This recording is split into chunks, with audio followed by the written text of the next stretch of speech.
Hey guys, in this video, I will show you how to add extra baggage in Air Arabia after booking. First, log into your account. Once you're logged in, go to the Manage section. Here you'll see different options related to your booking. Under this section, select Extras, then click on Add Baggage. You'll be taken to a page where you can add extra baggage to your booking. Air Arabia allows passengers to pay only for the baggage they actually need, which makes it more flexible.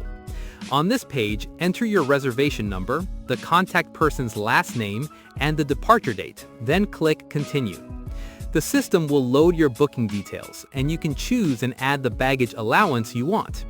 You can pre-book your check-in baggage online directly through this form. Alternatively, you can contact Air Arabia's support team if you prefer to add baggage through their support team. Once the process is complete, the extra baggage will be added to your booking and you'll be ready for your trip. That's it. Thanks for watching, and I'll see you in the next video.